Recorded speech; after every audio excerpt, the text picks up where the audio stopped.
and you are o mais vitorioso do mundo.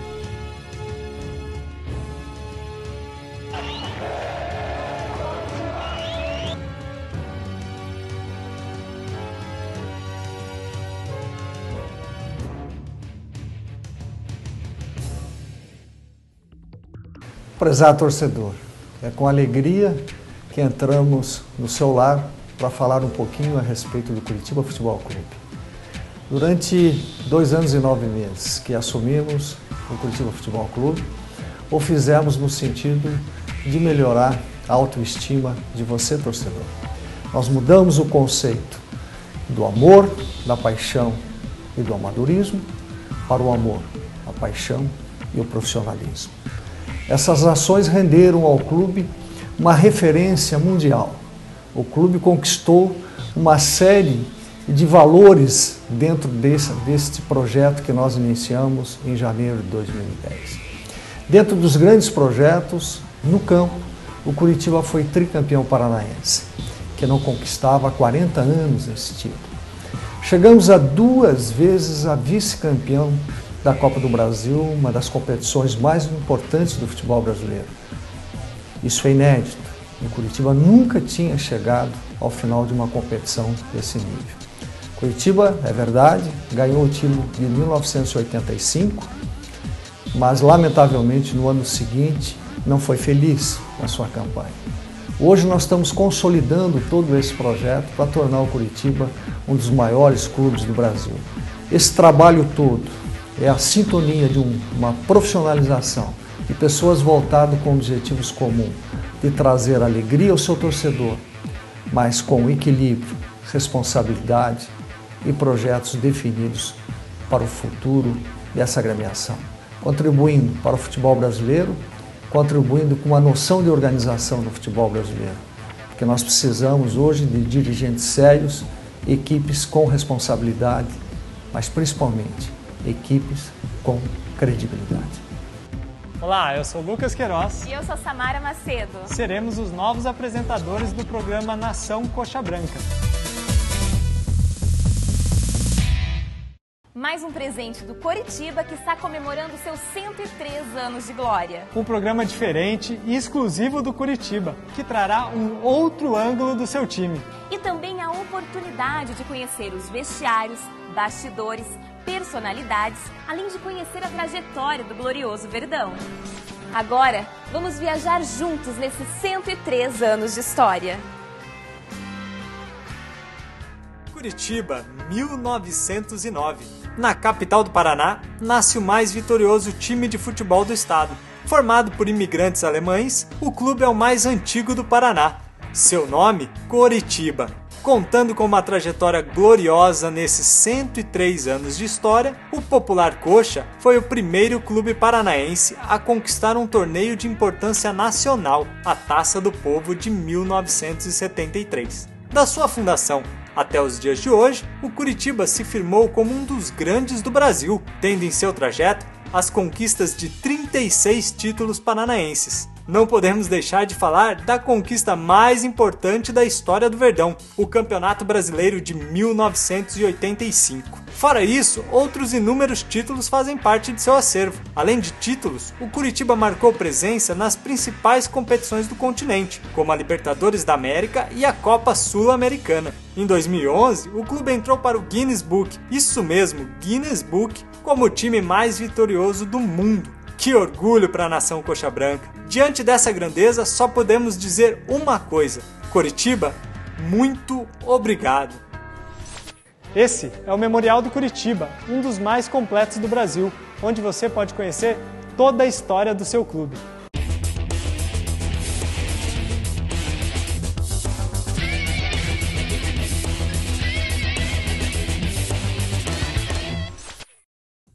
Estamos eu e o Lucas aqui direto do Memorial com o Alan. Ele que é responsável por explicar todas as histórias e também muitas curiosidades sobre o Coritiba. E aí, Alan? Tudo bem? Bom? Tudo bom? Tudo bom? Certo. Qual que é a sua função aqui no Memorial, Alan? Bom, sou eu que sou o responsável pelo Memorial, né? Pela equipe que recebe os visitantes, os turistas, os torcedores, os sócios do Curitiba. Então eu sou responsável por essa equipe e pelas informações, né? Faço parte do Grupo Helênicos, que é o que dá o suporte aqui histórico para o clube. Por onde a gente começa, Turnal? Começamos lá pela entrada, lá contando um pouco do primeiro time.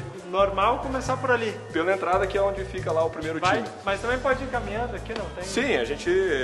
Vamos aprender. A história é linear, mas aqui a gente pode pegar um pouquinho de cada década, de cada época que o clube, nesses 103 anos, as histórias que o clube teve. Logo que a gente parou aqui, já viu que tem a década de ouro do Curitiba. Exatamente. 1970. Exatamente, essa é a década de ouro do clube, né? Onde foram conquistados 8 títulos estaduais. Além disso, o clube conquistou também o Torneio do Povo, que era um torneio disputado pelos clubes com maior torcida no Brasil. Flamengo, Corinthians, Bahia, Internacional e o Curitiba.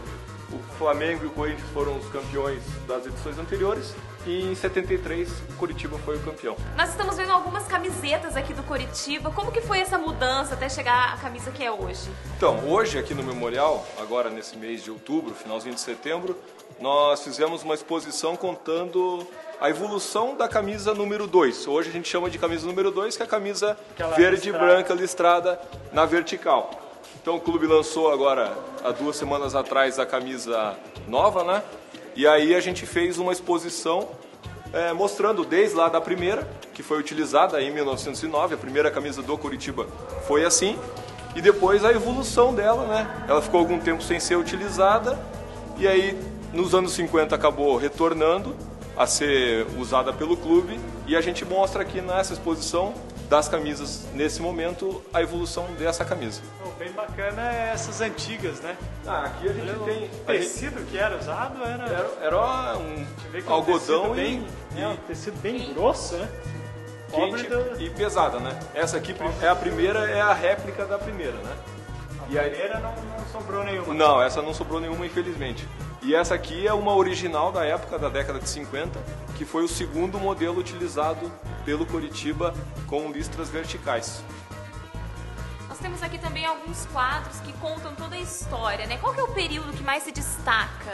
Aqui então o período que mais se destaca, que o pessoal mais gosta de ver, além da década de 70, que a gente conversou ali agora há pouco sobre os troféus, é a parte, os últimos anos, né? Que é onde o pessoal tem mais contato com os jogadores, né? O pessoal mais antigo gosta da década de 70 porque foi uma época com muitos títulos. E aí tem a década de 50 também, que teve muitos títulos, né? Foi também na mesma proporção da década de 70, né? Então, depende da idade da pessoa que vem. Os mais novos, claro, vão gostar dos times mais novos, e os que começaram lá atrás, dos times mais antigos. Alan, e também a gente viu sobre os uniformes. Aquele foi o primeiro, mas qual foi a história até chegar no tradicional de hoje? Então, a história é bem bacana, né? Apesar da camisa verde e branca ter sido utilizada no primeiro jogo do clube, depois disso os registros mostram que o clube acabou mudando o uniforme para a camisa branca e o calção preto. Existem inúmeras teses, né? Pela facilidade, uma homenagem à seleção alemã. Então isso ainda não conseguimos chegar num bom senso, digamos assim, da história, né? Então o clube começou a utilizar essa camisa branca e o calção preto. Seria aquela ali, a branca e o calção preto, que deu origem ao apelido alvinegro. Então o Curitiba, antes de ser o verdão, o alviverde, ele no começo ele era chamado de alvinegro pela mídia, né? Naquela época os jornais, né? E as rádios. E aí na década de 40, o presidente Couto Pereira, né? Com o clube começando a fazer partidas internacionais, partidas nacionais, ele viu que alguns outros clubes também jogavam todo de branco, calção verde ou preto, né? Então ele inventou os uniformes de gala, né? Até ele colocou esse nome, uniformes de gala, que era para jogos especiais, né? Que é a nossa camisa número 1 hoje, com as 2 listras horizontais no peito, e uma outra camisa escrita Coritiba, aqui em arco, né? Na frente, que até foi a camisa utilizada na inauguração, naquela foto ali, que foi a inauguração do Pacaembu. Então o clube foi o clube que... Jogou com quem nesse dia? Jogou com o Palestra Itália, que hoje tornou-se o Palmeiras, E o primeiro jogador que fez o gol lá no Pacaembu foi um jogador com a camisa do Coritiba chamado Zequinha. Nós temos também hoje, o Coxa tem um carinhoso apelido de Coxa Branca. Exato. É o Coritiba. O Coritiba hoje tem o apelido de Coxa Branca. Como se deu essa história? Como que chegou a esse apelido? Então, isso foi uma história interessante, né? Muita gente acha que esse apelido vem lá do começo, onde o clube foi formado pelos alemães, por europeus em geral. Mas esse apelido em si só veio aparecer no clube na década de 40. Numa final de campeonato, os torcedores do time adversário começaram a xingar um jogador do Coritiba que era alemão. E naquela época o mundo passava pela Segunda Guerra Mundial, então tinha Ele era o único alemão do time. Era o único alemão, então tinha um certo preconceito contra os alemães, contra os italianos naquela época. Então começaram a ofendê-lo, como Coxa Branca, Quinta Coluna, alemão. Isso acabou pegando, né? Porque provavelmente ele deve ter ficado muito bravo com a história. E aí, sabe como é que é? Apelido acaba pegando e ficou. E a torcida não gostava, né? Depois de um tempo que a guerra acabou, e aí foi passando os anos e a torcida foi acostumando, né, com aquele apelido. Então daí virou Coxa Branca e hoje Coxa Branca, o grito com principal orgulho. é Coxa, né? O jogo inteiro lá, os torcedores ficam gritando.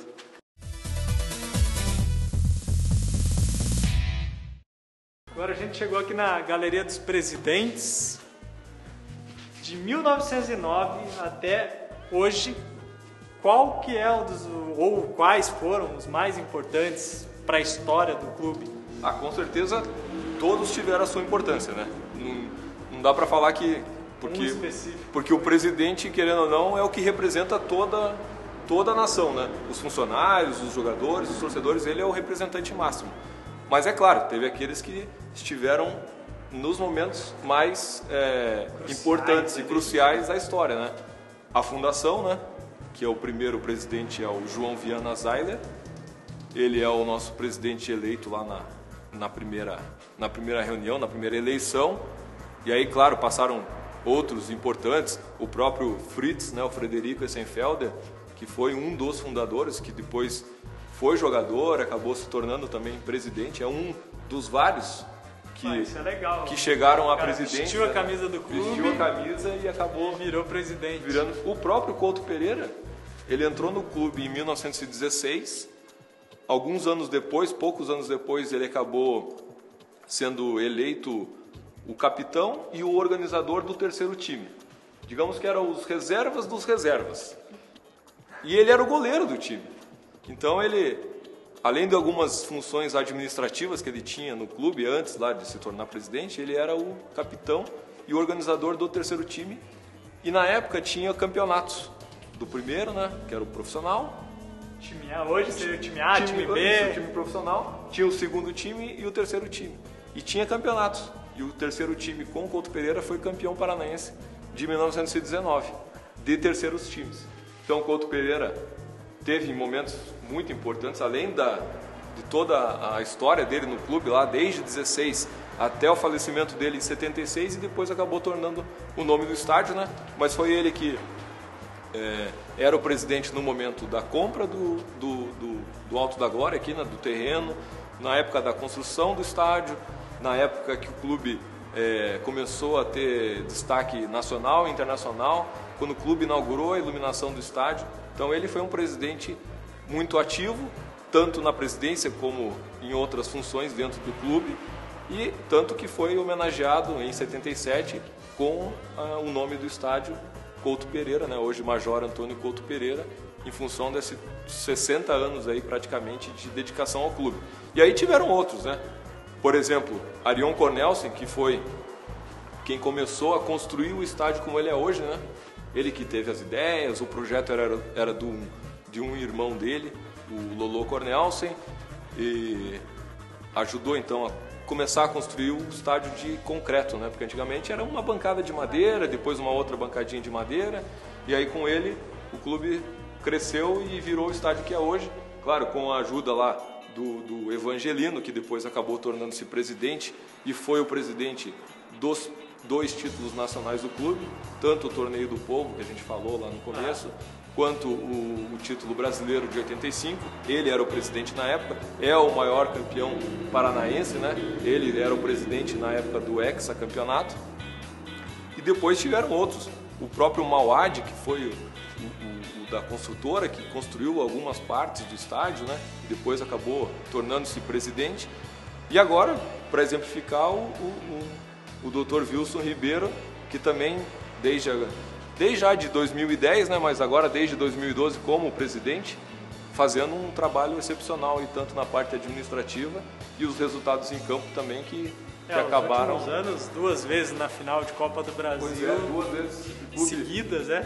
O clube nunca tinha chego assim em finais de Copa do Brasil, né? Sempre ali na semifinal, e conseguiu 2 finais consecutivas, infelizmente ficando com o vice-campeonato. Mas isso não tira o mérito de chegar até uma final. Claro, um campeonato com 64 equipes, ser o segundo, né? Não é demérito para ninguém. Sim. Mas o troféu, esse foi agora, né? 2012, o último do Campeonato Paranaense. Isso aqui, a gente fez uma exposição provisória da taça de campeão paranaense, de tricampeão paranaense, né? Não tem. Porque a gente não vai mudar o nosso jeito de jogar. O treinador já passou as orientações e a gente só vai ter que manter a cabeça invocada no jogo como esse. Não tem mais onde pôr troféu então, né? Já tá tendo que fazer provisório, então. Temos que começar a construir novas galerias e novas vitrinas para colocar esses troféus. E aqui a gente fez, né? Essa é a nova camisa também? Essas novas camisas, né? Esse aqui é o troféu do campeonato. E aí a gente conseguiu alguns materiais da própria final, né? A bola, uma das bolas utilizadas no jogo, né? A camisa do Everton Ribeiro, que foi o jogador que fez o gol do título, né? O último pênalti, foi ele que cobrou, até com muita emoção, né? Para quem estava no estádio, muita gente cobrar o último, né? Que a bola bateu na trave e entrou devagarinho no outro canto, então muita gente no estádio demorou um pouco para comemorar.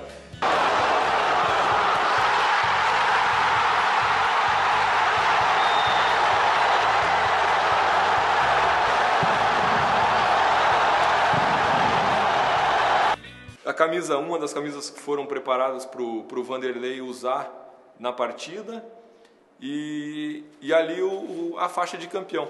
E aqui uma curiosidade, na transmissão do PFC, o cameraman que estava atrás do gol, ele foi muito feliz, também contando com o bom... O Vanderlei também foi um cara muito esperto, né? Porque o pessoal lá da logística dos materiais, né? Preparou para ele uma toalhinha, que é a toalhinha que ele seca a luva, que ele seca o rosto, né?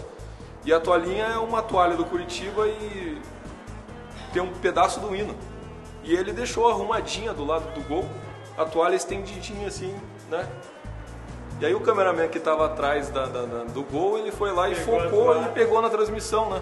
Uma parte do hino ali, então foi um negócio bacana, e a gente conseguiu lá com o pessoal do profissional colocar isso no acervo, porque foi um negócio que apareceu na transmissão, então fez parte da final, né? É um negócio bacana que hoje está muito recente ainda, mas daqui 20, 30 anos vai falar, pô, essa aqui foi a toalhinha que o goleiro usou naquela partida lá, né?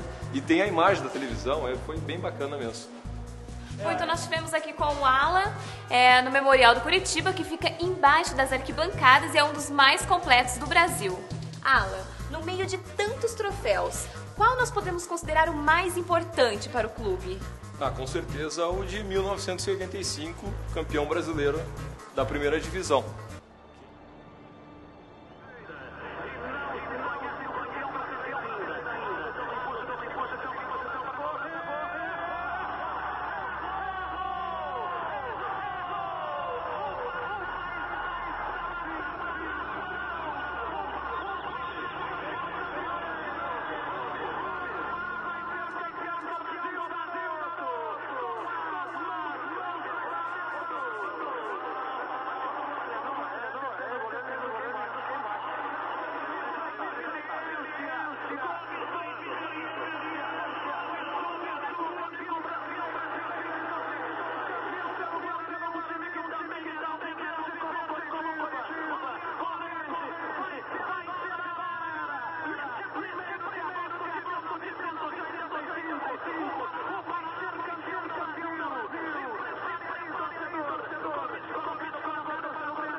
que é esse aqui, né? O troféu oficial, e a famosa taça das bolinhas, que na época era dada ao clube campeão, uma réplica, e depois, de acordo lá com a quantidade de títulos, o clube ganharia a taça original definitiva. Então a gente tem uma réplica da taça das bolinhas aqui e a taça oficial que a CBF deu para o clube na época. Além disso, a gente tem também daquele jogo a bola, uma camisa do jogo autografada pelos jogadores e a taça de campeão e a faixa de campeão brasileiro de 85. A gente agradece o Alan. Para quem não sabe, o memorial fica embaixo das arquibancadas do Couto. Então, quando quiser, é só vir. O Alan vai estar aqui esperando vocês. Eu e toda a equipe aqui estamos aguardando a visita aí dos torcedores, dos sócios e dos turistas aí que venham para Curitiba. E você aí de casa, gostou? Então vem pra cá, visite o memorial, faça um tour pelo estádio. Aqui funciona de terça a domingo. E para maiores informações, acesse o site www.coritiba.com.br. Espero você!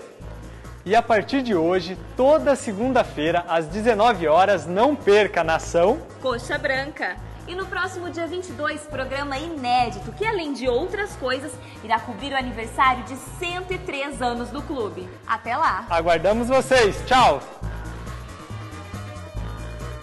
Meu nome é Glidson Ananias, sou preparador físico do Curitiba e assista ao Nação Coxa Branca. Assista a Nação Coxa Branca às segunda-feiras de 9 horas, beleza?